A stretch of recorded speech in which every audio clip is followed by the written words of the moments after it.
सबसे पहले तो सबसे बड़ा सवाल जो हर कोई पूछना चाहता है मैं वही पूछ लेता हूँ जी। ये शक्तिमान बंद कैसे हो गया था? क्या था उसका अंत? आखिरी एपिसोड में क्या था? एक्चुअली शक्तिमान बंद नहीं हुआ था, ओपन छोड़ा गया था कि एक और पार्ट बन सके, जो कि आज तक बना नहीं। वो लास्ट यही था कि गंगाधर गायब हो जाता है, शक्तिमान गायब हो जाता है, कहीं खो जाता है। हाँ।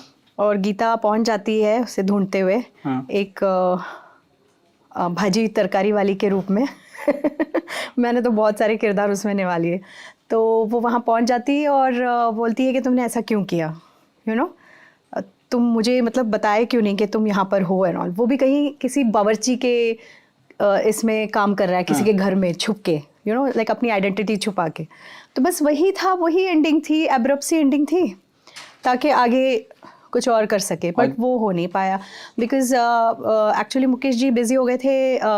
एक आर्यमान सीरियल आया था उसके ब्रह्मांड बाद, का महान योद्धा, जो कि नहीं चला अनफॉर्चुनेटली, क्योंकि मैं नहीं थी उसमें। सॉरी, मैंने that's a joke.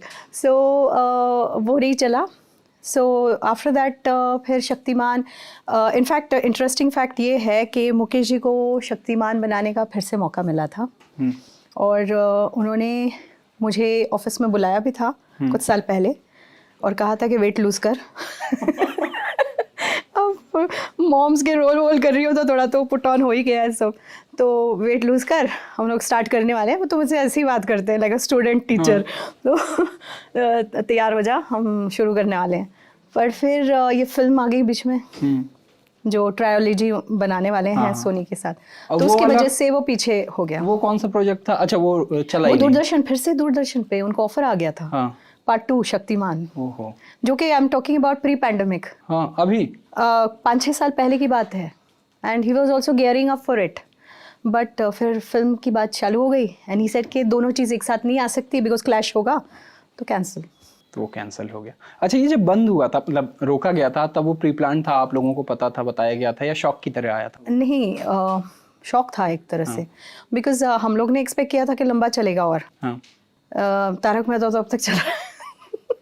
I think उस वक्त भी था शायद, आई एम नॉट श्योर। नहीं, तारक मेहता तो नहीं था, सीआईडी था। और सीआईडी कितना लंबा चला, यू नो, तो we at least could manage another, मतलब 6-7 एपिसोड और 6-7 साल और कर लेते हम, बट वो एब्रप्ट हो गया। या इट वाज सैड था। और फिर वो एक फिल्म भी आई थी, हमारा हीरो शक्तिमान। हाँ, फिल्म भी आई थी और उसका भी किस्सा है। मैं तब कर रही थी एक बहुत पॉपुलर शो, सपने सुहाने लड़कपन के, गुंजन की मासी। गुंजन की मासी। तो दैट वो भी बहुत पॉपुलर हुआ था। आई थिंक मेरे करियर का second popular TV show, very very popular. तो वो उसकी शुरुआत थी और वो 25 डेज़ मेरा वहाँ ब्लॉक हो गया था। और मुकेश जी ने मुझे बुलाया, सब कुछ फाइनल हो गया एक दिन पहले शूट के, क्योंकि मैं ट्रायल के लिए नहीं जा पा रही थी।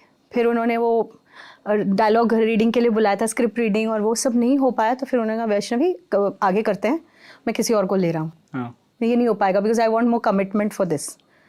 तो फिर मैंने बोला सर नो हार्ड फीलिंग्स। फिर मेरी अच्छी, मतलब जो मेरी यंगर सिस्टर बनी थी सपने सुहाने में, मानसी के साथ किया उन्होंने। गुंजन की मम्मी मानसी। गुंजन की मम्मी।